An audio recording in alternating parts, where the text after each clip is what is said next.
Rupert Murdoch just recently bought something known as Wireless Generation for $360 million. And what Wireless Generation essentially does is it tracks the progress of students. So it's a huge database that compiles information about the academic success of students, right?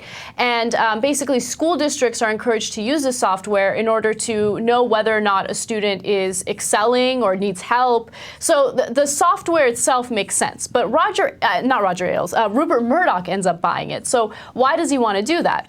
Well, it turns out that he wants to, invest in this business. He sees public education as a gold mine, okay? He's quoted as saying that. And he wants to use this software, sell it to public school districts, and make money off of it. Except it's a little problematic when the guy who is the head of an organization that, I don't know, hacks into people's email accounts. It's a little problematic to have that guy have so much access to personal information of public school students. Yeah, I just mean, like, in our sense of outrage about this story is so minimal. And I mean, he's right, and the part about Rupert Murdoch getting involved in recognizing that, as he says, that the schools remain the last holdout from the digital revolution, that he thinks it's a gold mine and there's money to be made there. I'm sure he's right, and I'm sure he's forward-thinking and correct and thoughtful, and there's probably a great deal of help that person X could provide to American schools by enhancing bringing them into the digital age. But I mean, again, if Al Gore were involved in this process, there would be this cacophony of shouts from the right about how ridiculous it is. That's 100% true. What I was saying about Rupert Murdoch, and I mean, you know how I dislike Rupert Murdoch, and I think America is a much worse country because he came along, and he's a megalomaniac. But at the bottom line is, at a certain point, something different has to be tried in American public schools. And whether it's Rupert Murdoch finally making amends, whether he's going to make a lot of money, but he's going to help the schools. The guy's a good businessman. Everything he has done, whether it's starting newspapers has had some level of success. He's played a dirty game on the way there, and you don't want somebody like that necessarily involved in your schools.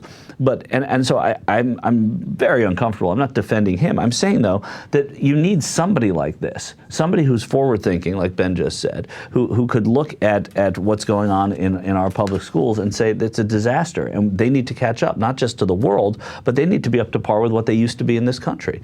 Right. The danger with it being Murdoch is that, and I'm going to get way ahead of ourselves here because all we're talking about is this company. Of course, it's just a little company. And right. It's not, But if Rupert Murdoch became the kind of guy who made millions and helped move schools forward, and there could be a possible litany of great things that could happen to public schools in this country that all involve, at some point, by the way, a great deal more money. The idea that then that guy might be in a position to I'm already thinking like every student in the morning will get a little morning news briefing. Well, of course. That will be provided by News Corporation. And then you're like, oh my God, what the have we done? Yeah. Right.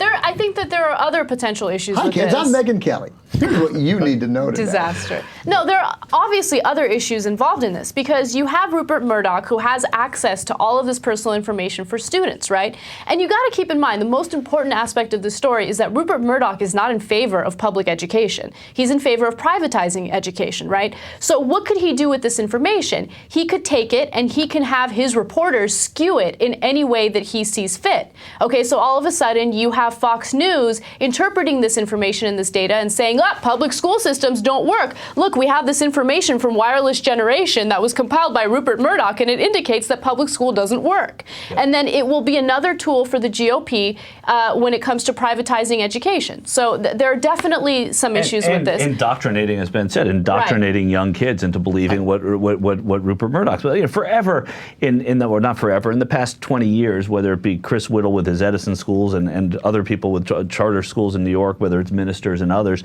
the people have thought outside the box as to how to privatize parts of private education or public education in this country. It's clear that Rupert Murdoch shouldn't be the one doing that, but it's clear that something has to be done to change the way the public schools work in this country. I don't want a giant multinational corporation sort of in charge of any nor capacity do I, having but that big a hand in education. I totally agree with you. I just think that when you hear somebody who is good at business, I think that if there would be a potential for the betterment of the schools, at least listen to his ideas and then have somebody else implement them if they work. Yeah, sure. Yeah, you can go along and steal his ideas. I never heard him say anything about privatizing schools, but you know what? I was going to ask you whether he'd actually specifically said, but it doesn't matter. Of course he's in favor of it, and even if he says he's not, he is. Right, of course, totally.